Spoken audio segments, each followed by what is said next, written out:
I'm best-selling author Blue Saffire. Welcome to Blues Live Out Loud. Why don't you go ahead and like and subscribe? Click the little bell so that you can get notifications when I put up new videos.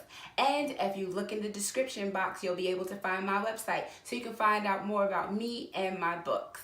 Thank you for joining me today. I'm going to do another video on some questions that were sent to me by some readers. And if you would like me to answer questions for you, you can email me at thebluesaffire@gmail.com and go ahead and put in the subject Blue questions for Blue, and I'll be happy to answer some of your questions as well.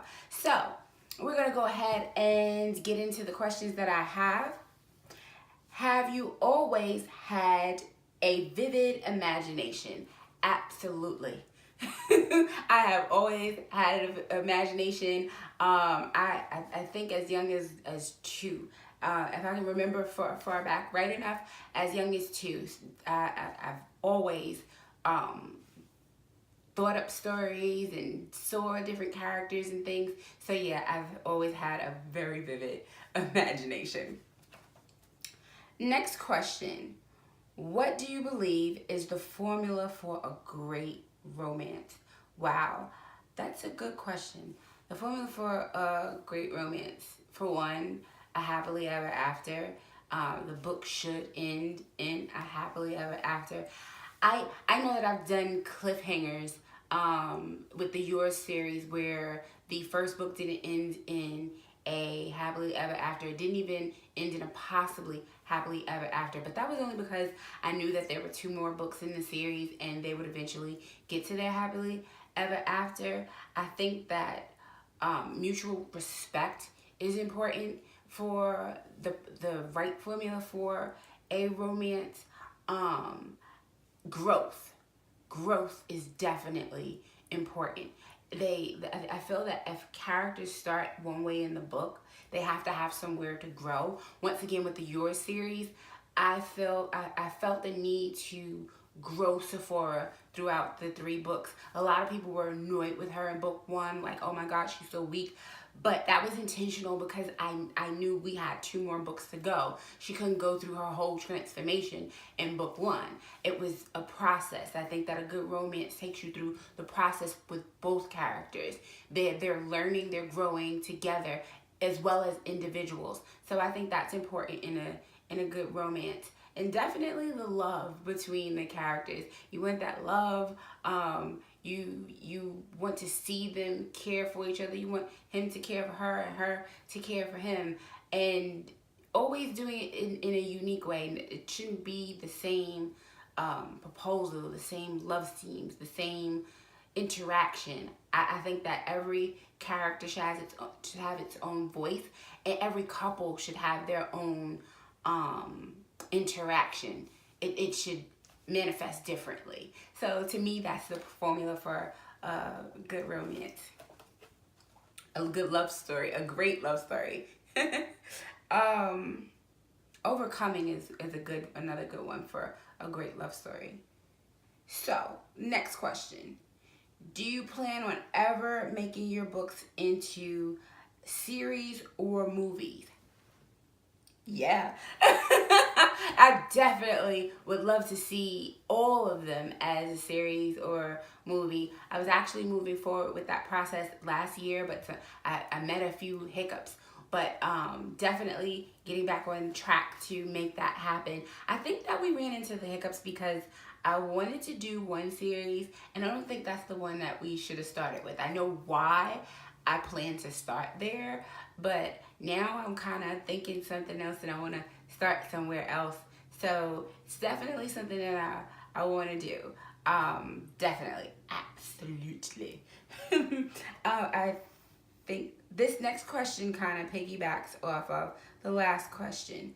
When you turn your books into a movie, which one will you choose? So we were going to start with Ballers. The reason I had chose to go with Ballers is because we know that the Legally Bound series sets everything off and they're all intertwined and looped. However, Ballers happens before Legally Bound 1. It happens like, what is it, five 5 to 7 years before, 5 years before. Brad is happening 5 years before you get to Legally Bound 1. So we have thought that we would start there, so that then it would be that progression as we went forward. But now I'm not so sure about that. And I kind of think I want to keep close to my pocket which one we are going to move with. Next question. When you turn your... Oh, wait. Sorry. Have you thought about a collaboration on a book with your husband? I looked at that question and I laughed, and I wanted to answer it because, as you know, I've released the Brothers Black 4 book, and I'm going to move into Felix as far as the next book that will be available on Amazon. However, I do have the Blue members that signed up to get exclusive series from me, and eventually those series are available on my website as well. Like I said, you can follow the link down below to get to my website and find out more about that. But with those private and exclusive books on the website, I am currently writing the A Million to Blow series. So, A Million to Blow, it came from my husband. he at one point was like, "Oh, I could do this. I'm gonna write books. Let me do this." And if you follow me, if you know, I'm a music artist, and my husband's also a music artist as well as a music producer. All the trailers that you guys see for my videos and stuff, he makes all the music for those trailers. So he's a phenomenal songwriter, and he can tell you a story in a song, and I would say that he masters storytelling in a song the way I bring you books. That's how good he is at writing songs. He's phenomenal at telling stories. If you can find my first album, there's actually a song that he does on the album, and he's telling a story during that song, and he does it in 16 bars. I think that is amazing. But when he went to write the story, he was like, "Oh no." He was like, I'm not doing this. I will leave this to you. I can't. So he wrote the first 2 to 3 chapters, like 2.5. He stopped at 2.5 chapters. And I told him, you know what? Just email it to me. I'll see where you left off and see if I can help, or see, because the concept of the books was amazing. And I was like, that's gonna be good. Run with it. So he just was like, this isn't for me. I don't know how you do it. I can write a song, but a whole full-length book, too much. So I went to go into the story, and I began to read what he had, and I was like, oh wow, this is good. It just needs to be tweaked here and there. So the snippets that you guys were actually getting in the, I'll say the first installment, was his portion of the book that I tweaked. So yeah, we have collaborated on a book before, and you guys went bananas over it. So he actually may have a skill. We might need to do it again. He just is like, I can't. He was like, I'll give you a drip here or there. He was like, but I'm not writing an entire book. So yeah, we have thought about collaborating, and we have collaborated before. Once you guys get your hands on A Million to Blow, you're going to see that his voice is in there in the first 2 to 3 chapters. That was the beginning of the book he started, and that book will be coming soon. I'm actually finishing book 1. So you'll be able to check out on for those who are members, you get it first, and about 2 weeks later, then everyone else can also get it. You can use Amazon Pay to go ahead and get that book. Again, the link is below, and you can check out the site. There's already an exclusive series there that has 2 books available that you can get. That's the Lost Soul series, the Motorcycle MC, with Forever and Never are up there now, and I'm completing the Always book as well. So, next question.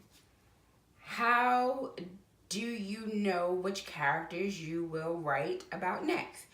Does your character speak to you as you does your character speak to you as to when they want to be next?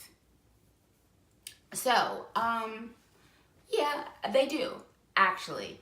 For example, I intended to finish the Brothers Black series this year back to back.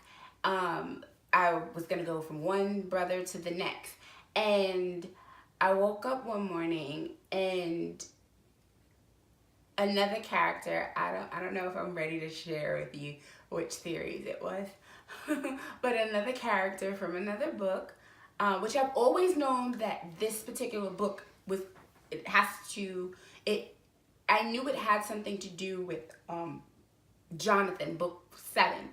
I knew it had something to do with Jonathan's book 7, and that's the reason why Jonathan is last, because these two books cross over, intertwine. So I was actually going to write Jonathan's book first, and then go back to this particular series to answer some questions that you guys have had. However, when I woke up this particular morning, it wasn't even, it was Jonathan that was like, you can't tell my story before them. And I'm like, why not? So he breaks it down and tells me why I can't finish the Black series with his book without doing this particular book first. And I was like, oh my God, you're so right. So sometimes they do tell me what order they need to be told in. There was a point where I had so many books that needed to be done, and it was like in my head, all of the alpha males were standing around like this, like, you know, I'm waiting. Who was that? It was all of them, but he was like standing in the front. Owen Brick from the Lost Soul series, the exclusive series on my website. He had his arms folded at me like, you know you're supposed to be writing my book. And at the same time, LaSalle was like, all right, can we get this done? So yeah, sometimes some characters are more vocal than others. The more alpha they are, the more it's like, look, love, you need to get this done. We waiting. So yeah, they do kind of tell me when they want to speak up. Who launches your stories? Do you start with the voice of the strong woman or the alpha male? That's a good question. And I said I wouldn't write down the answer to these, and I would be candid with you. I believe that each book is different. Like I said before in a previous video, they show me a few scenes of their story, and then I build the story around that. Sometimes they give me just a quote, and I either open the book with that, or I know that it has to be I know I have to use the beginning to build up to that particular quote. So I don't think it's ever a matter of the woman being strong or the male being strong in voice. I think it's a matter of what needs to be said or done, and just how they flow with it, wherever they are, whatever they want me to show first. I think that's what launches the book. What they need me to show you first, what they need me to display, what they're saying at the opening of their story is where I start. The next question: how do you come up with your characters? Again, through dreams, them appearing, certain scenes, certain words that they'll say.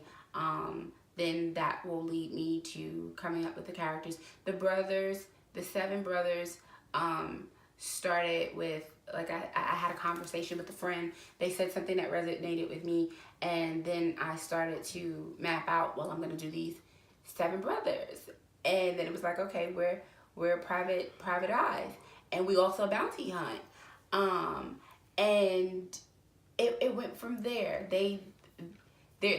What started off that series, I haven't even gotten to that book yet.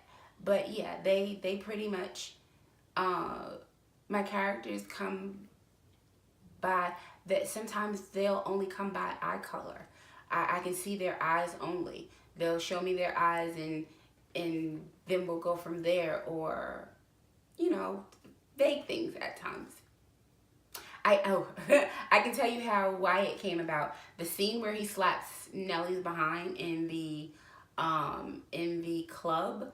That was one of the first things that Wyatt showed me about himself and about that book. Interesting, right? So, who's your favorite female, male in any of your series? I don't know if I have any particular absolute favorite. They're all my favorite while I'm writing them. I do love Nick, and I let y'all know that no, he's no one's book boo but mine. Y'all can't have him. And I think that's because I love Sapphire's growth so much. Saffire is probably one of the characters that most represents me in some things that I had to get over. Like, you know, the whole you're pretty for a dark-skinned girl thing. Yes, that has actually been said to me. so that I think I was the most in her character, so she has a near and dear spot in my heart. Caleb and Nicole are two characters that I absolutely love because I just loved their story. I love the way she loved him. I love the way he loved her. I love the way he overcame his challenges for that love. I absolutely love their story. Wyatt is a favorite, but I love all the blacks. I just love how when it's time for their book, they show up. Like, the men in the black family, they breathe when it's time to tell their story. Like, yeah, I'm here, it's my turn, and they just turn up. I loved LaSalle and Tasha. I loved them because the way I broke down those novellas in the Legally Bound series, the 5.0 to the 5.5 books, the way they showed me I had to break that down to show it from all the angles of their story. I just fell in love with that. Like, y'all are so dynamic that you're having me build this to a crescendo. And the fact that they even told their story but then left it open so that other dominant characters could come in, like, yeah, we're dominant, we're the king and queen, but you're gonna see Hush come back and really show how big we are and how we can share the stage with others even though we're this big. Yuri and Val definitely were two of my favorites. I love Val. I love Val because I see what you don't see, and that woman is sinister. The stuff that she has done behind the scenes, off page, she's crazy. And so is her husband. You know, Yuri is no slouch. Hush, they are a mess. When they say that they're Hush and Black Death, like, yeah, I love them too. See, I can't pick. I can't pick anyone because I enjoy them all. When I'm writing them, I love them. I enjoy them. I really loved Owen too. Brick from the Lost Soul series inside the website. Really loved him. And how he just wasn't afraid to show himself and show that he, like, you're my woman now, and that's it. Black Bella, of course, is a favorite of mine because it was my first. And I know so much more about them as a couple as well. You guys got them in their young stages, but they grow up, and what they grow up into is going to be phenomenal. I love the cast from Destiny. I can't choose. So yeah, I don't have a favorite.